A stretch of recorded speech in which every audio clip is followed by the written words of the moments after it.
Além disso, você pode mandar sua pergunta para o nosso convidado de agora, que é o Dr. Casimiro Dutra de Medeiros Júnior, ele que é anestesiologista, diretor-presidente da Copaneste. São 10 horas e 18 minutos e hoje a gente dá os parabéns também, porque é o dia do médico anestesiologista, não é isso, doutor? Exatamente. Muito bom dia, muito obrigada por sua presença aqui. Bom dia a todos os ouvintes. Eu queria agradecer a oportunidade. Hoje é o dia do médico anestesiologista, né? E nesse mês de outubro a gente comemora prestando serviços à comunidade. A gente esteve na Praça do Ferreira trazendo a anestesia para próximo da comunidade, para próximo das pessoas, explicando o que é anestesia, mostrando para as pessoas, falando, e a gente distribui uma cartilha interessante, a gente já vem com isso há pelo menos 12 anos nesse trabalho. Essa cartilha hoje, que surgiu aqui no Ceará, hoje é padrão para a Sociedade Brasileira de Anestesiologia, né, que é a segunda maior sociedade brasileira de especialidade médica do mundo, né, só é menor do que a Sociedade Americana de Anestesiologia. E a gente, nessa cartilha que a gente intitulou de Mitos e Verdades em Anestesia, a gente tenta esclarecer para as pessoas o que é a anestesia, o que vai acontecer e que aqueles mitos que foram criados ao longo do tempo, né, em torno da anestesia. Mitos que são da mesma época em que comer manga com leite dava problema, né? Exatamente. Então, agora, assim, doutor, a população ainda tem muito medo da anestesia, né? Isso, a população tem muito medo da anestesia. Mas por que causa esse medo? É porque perde o controle do corpo? Não, houve um processo histórico para que isso acontecesse. Assim, isso não veio de graça realmente, né? Assim, no começo, a anestesia era uma ciência que era muito ainda... As drogas eram muito, vamos chamar de primitivas. Primeiro, né? Que não se fazia anestesia, né? Era sangue frio. Isso, as grandes cirurgias, as cirurgias de um modo geral, até o advento da primeira anestesia eram feitas, a anestesia era segurar o paciente, né? Então, assim, os hospitais tinham um centro cirúrgico no último andar, né?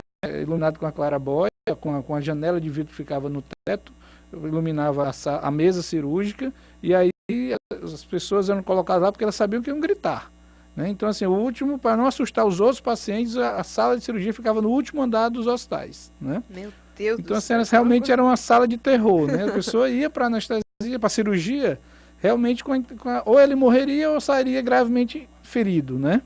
Isso foi mudando com o advento da primeira anestesia, que aconteceu no Mass General, que é o Massachusetts General Hospital, em Boston, né, nos Estados Unidos.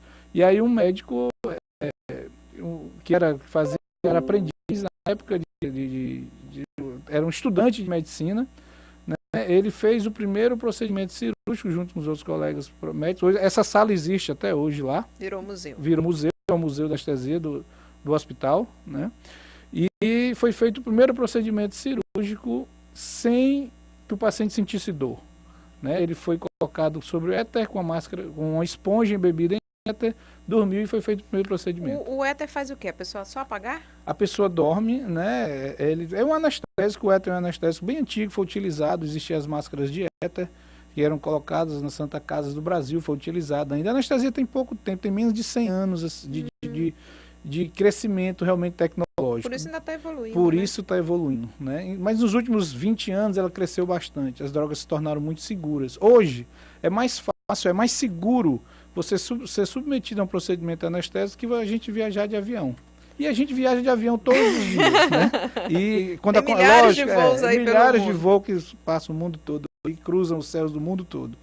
E a gente acha que é mais, mas não é mais seguro. Se você tem uma ideia, o risco de um procedimento cirúrgico hoje anestésico, para complicar, gira em torno de 1 para 250 mil casos. É claro que, como os acidentes de avião também, quando acontecem, geram todo uma... Só que o acidente de avião mata mais, né? Um Mata acidente de logo avião 200, mata 300, 200, 300, né? E o anestesia, mas é uma vida, né? E a gente tem que ter o bem mais caro que a gente tem. Tem que ser preservado, né? Doutor, agora me diga uma coisa. Existe a possibilidade da pessoa ter alergia à anestesia? Por isso são necessários os exames pré-operatórios? Isso, é exatamente isso, né? Essa segurança da anestesia ela foi construída de duas formas, tá? Primeiro, com o advento das novas drogas. As pessoas podem desenvolver os quadros alérgicos, isso é realmente um medo que as pessoas têm muito grande, e é fundamentado que pode acontecer, tá? Mas hoje o arsenal terapêutico é muito grande. Então, você conversando com pacientes antes em uma consulta pré-anestésica, que já é previsto dentro de qualquer plano de saúde hoje, prevê a consulta do paciente vai ser submetido a um procedimento cirúrgico, ele conversar com o anestesista. Ele vai e marca como um médico qualquer e aí tira as dúvidas dele e é orientado. E é numa avaliação desse médico anestesiologista, ele tem esses riscos levantados. Se ele tem alergia, tem os casos de alergia. Algum componente anestésico que vai ser administrado, né? Desencadear uma crise dessa. Então isso já tudo já fica previsto e aí são feitas escolhas diferentes para cada paciente. Isso foi uma coisa fantástica que aconteceu. O crescimento desse arsenal terapêutico trouxe muito mais segurança. Agora, quando a cirurgia de emergência, como é que se faz esse teste? Como é que se dá essa segurança para o paciente? As cirurgias de emergência são realmente de maior risco, né? A gente tem um grande hospital aqui na cidade. Mas tem, por exemplo, uma anestesia que seria básica, aquela que causa menos complicação, que causa menos fatores de alergia ou de complicações? Tem, a gente procura ver ainda, conversar com o paciente o que for possível, né?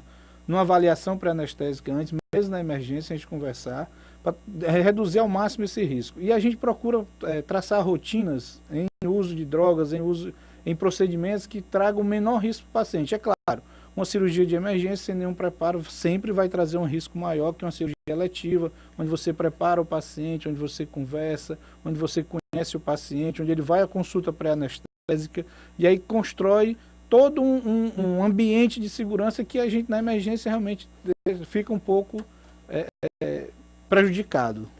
Quando a gente anunciou que teria um médico anestesiologista aqui no programa, já começaram a chegar algumas perguntas. E uma delas é: meu primo foi fazer uma cirurgia de apendicite e sentiu tudo. A anestesia não pegou direito ou ele estava nervoso demais? 60% na dor, na fisiopatologia da dor, 60% da dor que a gente sente vem da psique, vem da alma, né? Então, se você está no ambiente, em geral, um apendicite, você vai ser submetido, não a uma emergência, mas a uma urgência, né? Você precisa, apendicite é uma cirurgia simples, se for feita de uma maneira, no tempo ideal. Se não tiver supurada, né? Isso, exatamente. Que aí depois, né, complica tudo. Se complica, aí ela complica, talvez você precise de uma UTI, no pós-operatório e tal. E é uma cirurgia, pode ser uma coisa simples, com incisão, às vezes 2, 3 centímetros, ou uma cirurgia laparoscópica, se transforma numa laparotomia, que é uma incisão enorme que você vai abrir do externo até a cicatriz umbilical, até um pouco abaixo, né? Até a sínfise pubiana. Então, assim, isso a gente procura evitar. E aí a anestesia, o que é que acontece? A pessoa está nervosa, claro, todo mundo está nervoso. Talvez seja menos nervoso para a equipe médica, para a equipe de enfermagem, porque todo dia nós fazemos aquilo. Mas aquela cirurgia é a cirurgia daquele paciente. Ele não vai todo dia ao centro cirúrgico. Eu já adiei uma cirurgia por lá uns 3 vezes só por causa de medo da cirurgia. Mas eu não me condeno, isso é perfeitamente normal, cara, viu? Depois é que já, enquanto tá quieto, deixa aí. E aí o que pode ter acontecido? Primeiro, ele está nervoso, porque ninguém consegue ser operado sentindo dor, completamente sentindo dor. E a outra pode sentir uma reação interessante, é que no sistema nervoso central nosso, a via do tato ela é feita com uma via piramidal e extrapiramidal. Ela tem 2 vias você às vezes não sente dor, mas sente o tato, né? E para quem está nervoso... sente o mexer, né? É como quando a gente faz a cesárea. A gente não sente a dor, mas sabe que o médico está mexendo ali, né? Exato, né? Só que na cesárea você está preparada, né? O médico vai lhe explicou, vai lhe disse direitinho, acalmou e tal. Você vem acompanhar, você tem confiança naquele profissional que te acompanhou durante os 9 meses e conheceu o teu anestesista talvez 15, 20 dias antes, né? Mas na cirurgia de apendicite não, você está ali, de repente sente uma dor, vai à emergência, aí o médico olha para você e diz, tem que ser operado. Aquilo é um terror. Prepara o centro cirúrgico. Prepara o centro cirúrgico, exato, né? E aí você sentindo aquele manuseio, você transforma aquilo na sua cabeça em dor. E você está sentindo dor. Claro que não é uma dor física, mas é uma dor que está na tua cabeça e que você vai sentir. Existe o risco da pessoa acordar durante uma cirurgia? Como é que é calculado aí o tempo para você ficar apagado e não sentir nada? A anestesia geral, hoje, que faz você acordar, você pode ficar sob efeito, na nossa escola de anestesia no Brasil, nós copiamos muito do modelo europeu. E no modelo europeu nós temos pelo menos 3 procedimentos que nós chamamos de bloqueios, né? Que é os bloqueios periféricos. A gente tem o bloqueio, a raquianestesia e a peridural. E a gente tem um bloqueio de plexo braquial que bloqueia. Tem a diferença entre a RAC e a peridural? Tem. Eu achava que era tudo a mesma coisa. A RAC é onde é e a peridural onde é? As duas são na coluna, tá? Só que a RAC é uma técnica mais simples, que você vai até dentro do sistema nervoso central e coloca uma quantidade menor de anestésico, né? E a peridural, você vai até o espaço peridural, que é um espaço virtual que existe antes de atingir é na membrana que envolve o sistema nervoso central. Mas a posição para aplicar a anestesia é a mesma? É a mesma. Ah, é tá. Então por isso por isso que as pessoas... Qual é que a gente faz quando vai fazer cesárea? Em geral, a RAC anestesia. A RAC. E a peridural para que é? A peridural hoje a gente usou muito para cesárea já. Só que a peridural, ela dá a sensação de tato, e a RAC não dá. Então, isso facilitou. A técnica da RAC é mais fácil, a quantidade de anestésico é menor, e essa sensação de tato, na RAC anestesia, ela é completamente abolida. Na peridural, não. Então, hoje a gente usa muito a peridural para o que a gente faz para tratamento de dor pós-operatória. A gente vai fazer anestesia geral, mas antes a gente faz uma peridural, que é que o paciente não sinta dor 24 até 72 horas depois da cirurgia, o que dá uma qualidade de vida de pós-operatório excelente para o paciente. Porque aí você não sente aquelas primeiras dores do pós-operatório que são horríveis, exatamente, né? Ruim é depois né? Você chegar em casa. Eu não sei porque que a gente não fica anestesiado logo um mês, para poder, enquanto está cicatrizando, a gente está sendo anestesiado. Tem outra pergunta que chegou aqui, tem aí também, né? Tem sim, ouvinte. Tem outra pergunta aqui que chegou a respeito de anestesia na cirurgia dentária. Por que é que o dentista faz e eu não preciso ir num anestesiologista? Isso aí é outra situação interessante. Nem sempre você precisa de um especialista para fazer a sua anestesia. É claro, nas cirurgias de maior complexidade, que você precisa de uma anestesia de porte maior, vamos chamar assim, aí você precisa de um especialista. Aí você vai com o médico anestesiologista. Só se fosse aquela buco-maxilo facial, né? Isso, exatamente. Nessas aí o cirurgião dentista opera, mas aí ele tem um médico anestesiologista com ele anestesiando. Ele está submetido a uma anestesia geral, né?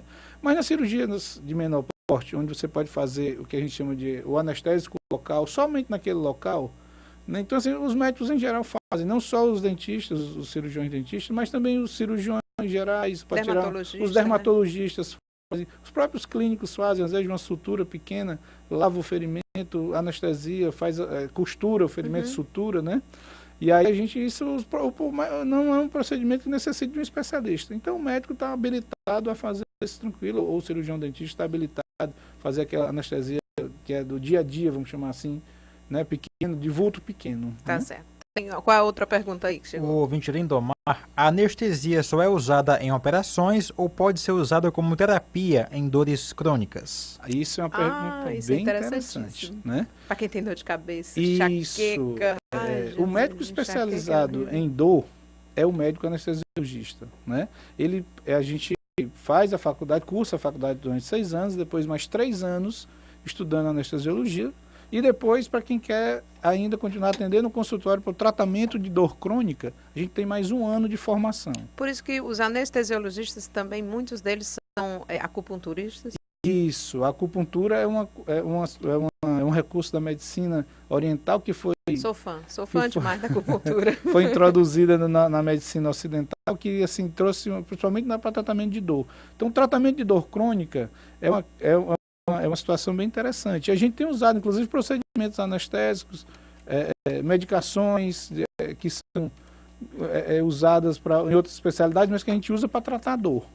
Tá certo. Agora, doutor, isso não vai, por exemplo, viciar o paciente naquela medicação, ter que ficar usando sempre uma medicação, ter que ir ao anestesiologista, utilizar uma medicação para se ver livre de uma dor? Essa sua pergunta é interessantíssima, Carla, e realmente é um mito, tá?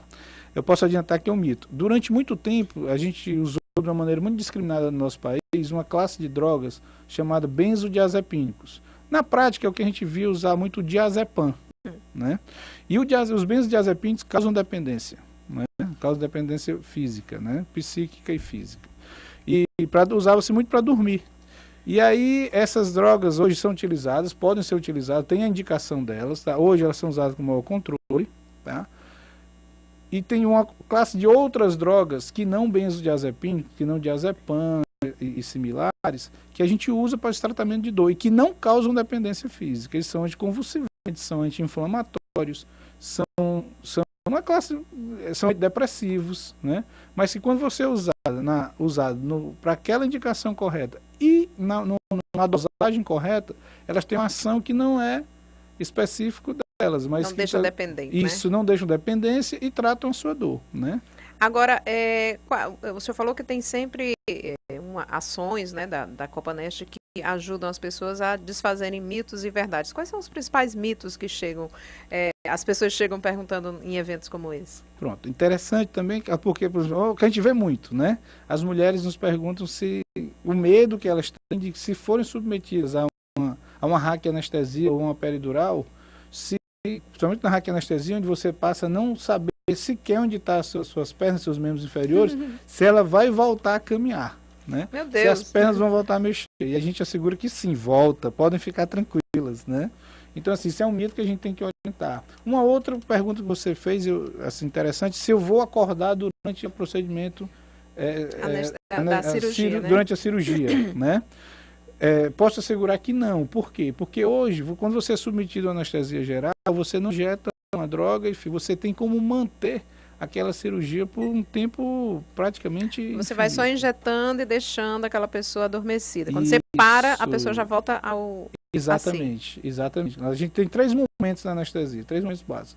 Um é a hipnose, que é dormir, né? Outro é a analgesia, que é você deixar de sentir dor, e a outra é o relaxamento muscular. Então você usa basicamente 3 classes de drogas, de agentes, né, químicos, que você deixa a pessoa em relaxamento muscular, dormindo e sem sentir dor. E aí você pode repetir e manter essas drogas durante um tempo indefinido, que a pessoa não vai acordar durante o procedimento cirúrgico. A Fernanda do Guararapes mandou aqui uma pergunta que ela disse que depois do parto dela, ela começou a sentir dores na coluna no local onde ela foi anestesiada. O que é que pode ter acontecido? Ou será que é impressão? Isso é outro, assim, posso assegurar para a Fernanda que isso é um outro mito, tá? A principal causa de dor, né, lombar é o aumento da circunferência abdominal, né? Ou seja, ela ficou gordinha, ainda está gordinha depois do parto. Provavelmente, né? Então, assim, isso força a musculatura. Porque hoje as agulhas, se você pensasse nisso há 30, 40 anos atrás, poderia ter até uma fundamentação. Que a agulha era grande. As agulhas eram grandes e eram agulhas de aço, assim, um aço bem agulhas grossas mesmo, né? Jesus, quando você vê um anestesiologista hoje e olha para uma agulha de 30, 40 anos atrás, ele pergunta como é que as pessoas tinham coragem de enfiar uma agulha daquela na coluna de alguém, né? Porque as agulhas hoje são bem delicadas. Tem agulhas que lembram muito um fio de cabelo, né? Que às vezes é difícil porque ela dobra quando entra em contato com a pele. Quer dizer, são coisas bem delicadas hoje. Isso foi um ganho muito grande. Fernando, olha, fica tranquila. A gente, quando começa a amamentar, a gente vai perdendo essa circunferência, viu? É verdade. Mas isso, então é só sensação da cabeça dela, né? Isso, né? Assim, o que eu aconselho para a Fernanda é que ela tenha cuidado no peso dela, tá? E reforce a musculatura abdominal. Quando você reforça a musculatura abdominal, você está tratando as lombalgias que podem ter vindo. Até porque, durante muito tempo, a coluna dela, durante os 9 meses, ficou numa posição alterada por causa do peso, a situação, a mudança do ponto de equilíbrio do corpo dela ficou alterada, mas fique tranquila que vai voltar ao normal, ela só tem que se cuidar. Tá certo, já estou me avisando aqui que eu tenho que ir para o comercial.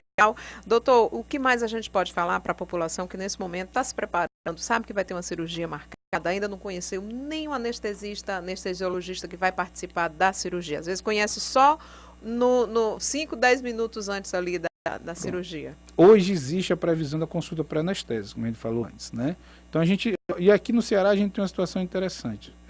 Nós temos a primeira clínica de anestesiologia de médicos anestesiologistas Porque do médico Brasil. anestesiologista não tinha clínica, né? Não.